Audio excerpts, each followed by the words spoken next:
la problématique du suivi des adolescents, c'est déjà un stade de développement de l'enfant où surviennent beaucoup de difficultés, déjà ce que nous appelons les crises de l'adolescence, et vont se greffer ou du moins vont s'ajouter tout ce qui est induit par le VIH, par cette infection, et donc va entraîner des transformations du statut de l'enfant et de son identité.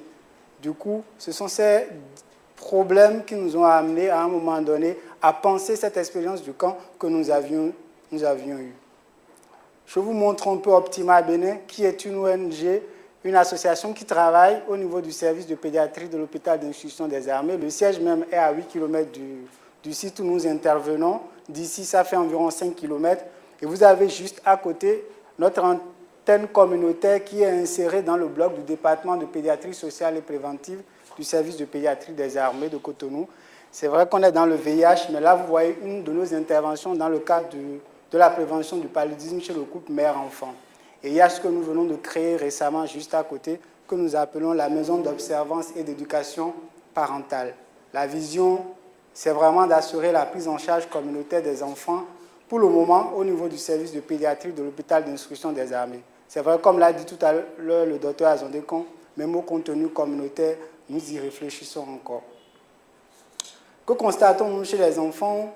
Je parlerai beaucoup plus du rationnel, les problèmes d'incapacité, d'autonomisation dans la quête vraiment d'indépendance, une certaine perte de confiance en soi liée beaucoup plus aux problèmes de statut et d'identité que j'ai évoqués plus haut. Et donc, c'est tout cela, trouver des réponses, trouver des solutions à tous ces problèmes qui vont nous amener à décider de l'organisation de ce camp. Et quels étaient réellement nos objectifs? C'était d'abord de renforcer, de valoriser les capacités des adolescents, de leur montrer vraiment combien l'importance du travail de mémoire dans la famille et d'inaugurer avec eux le processus de sa réalisation. Leur apprendre à fabriquer ce que nous appelons des boîtes à mémoire, ainsi permettre le renforcement de leur résilience. Quelle a été la méthode utilisée? C'était vraiment beaucoup plus une démarche qualitative basée sur le principe de l'expérience vécue, ce qu'on appelle la phénoménologie. Et donc, on a eu un regroupement de 20 adolescents avec 50% de filles dans un camp et pendant 10 jours. C'est vrai qu'actuellement, nous préparons la 3e édition de cette initiative, sinon que nous avons eu déjà 2 expériences qui sont passées. Dans ce regroupement-là, les enfants ont été répartis en focus group. Il y a eu des entretiens individuels, le travail de mémoire qui a été fait, et tout cela dans une approche vraiment participative et interactive. Vous voyez là un peu les outils que nous avons utilisés, ce qu'on appelle la rivière de la vie, la lettre aux parents de fin, le family tree, qui ici ne prend pas en compte seulement les parents vivants de l'enfant, mais prend en compte tout ce qui est parents, même les parents de fin, qui ont eu un rôle ou qui ont eu à jouer un rôle dans la vie de l'enfant et qui continuent de jouer ce rôle-là. Nous en avons beaucoup. Il y a eu les panels aussi, les animations, les jeux et des divertissements. On peut se demander quels ont été les critères d'inclusion de ces adolescents-là dans cette expérience. Il fallait scolariser, infecter, orphelin d'au moins un parent et un adolescent à qui le statut a été annoncé. Le recueil des données, là, vont faire partie d'un certain nombre d'outils tels que le questionnaire de résilience, les échelles de sentiments, et il y a eu des enregistrements audio comme filmiques également.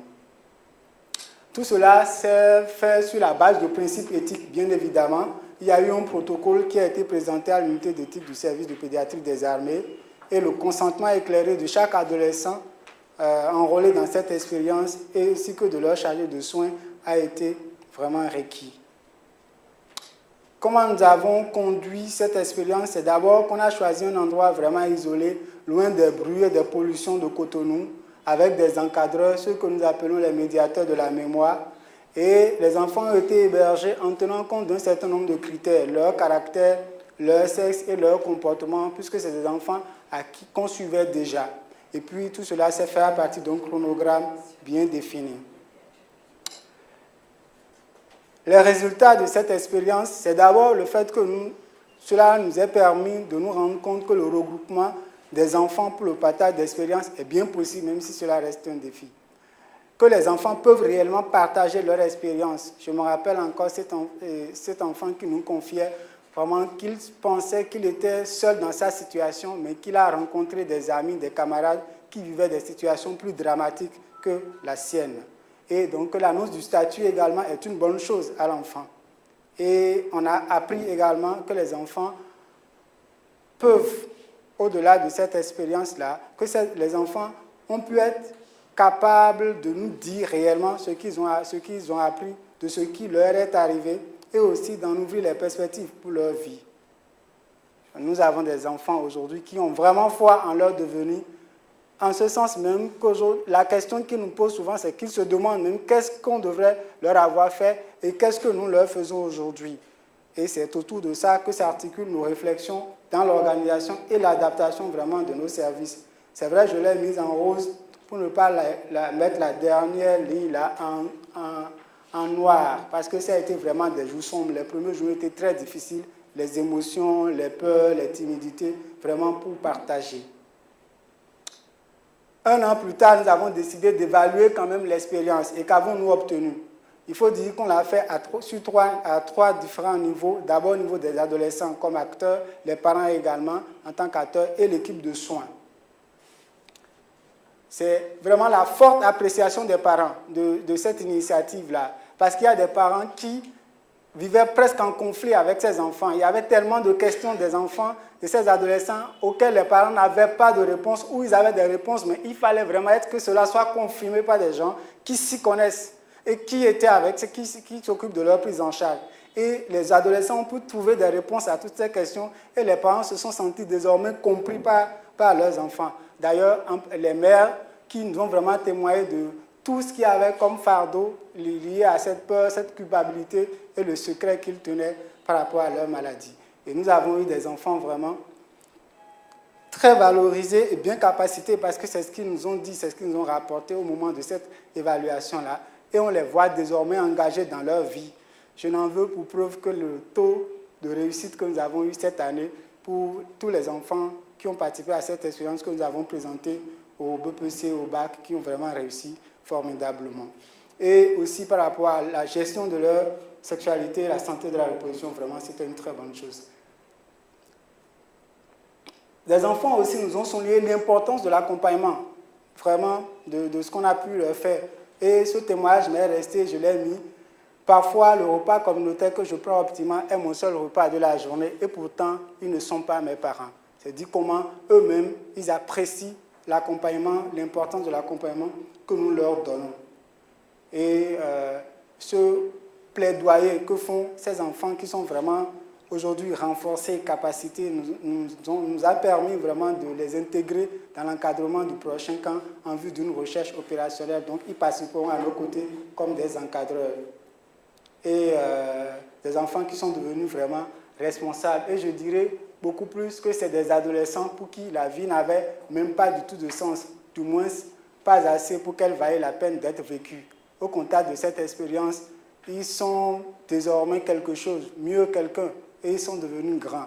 Et l'équipe de soins n'a pu échapper à cette appréciation qui nous a dit au cours de l'évaluation que ces enfants sont vraiment devenus plus responsables.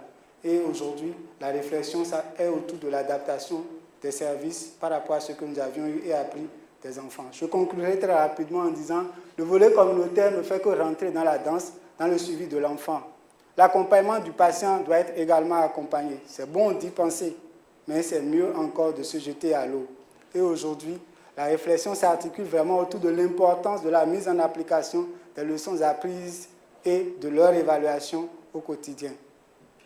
C'est bien d'avoir une idée, mais il faut des gens pour accompagner. C'est pourquoi je me ferai le devoir de remercier tous ceux qui nous ont accompagnés et qui nous accompagnent dans cette expérience-là, la Caritas, le service de pédiatrie de l'hôpital d'instruction des armées, la direction service de santé des armées, pour vraiment la franche collaboration entre les militaires, la santé, de la santé et notre association Optima Bénin, la fondation JSK, bien entendu, l'UNICEF, que je remercie beaucoup avec la présence du docteur Tarsienne, le PNLS, le Fonds mondial, et je remercie le ministère de la Famille qui nous a rejoint, qui a rejoint le rang de nos traditionnels partenaires pour avoir identifié l'association comme une bonne pratique de prise en charge communautaire. Et vous voyez sur cette photo-là le ministre même le vendredi dernier qui était en train de nous remettre un don en appui alimentaire aux œuvres que nous suivons. Et je voulais remercier tous les autres partenaires d'Optima Bénin. Je dirais qu'au-delà des objectifs que nous avons assignés à cette expérience-là, elle a permis vraiment la manifestation du génie artistique de ces adolescents-là. Et je voudrais vraiment les saluer et devant vous, devant cette communauté internationale scientifique pédiatrique ici réunie à Cotonou, leur dire merci pour leur talent et leur participation à ces différentes éditions de ce camp de retraite. Je vous remercie.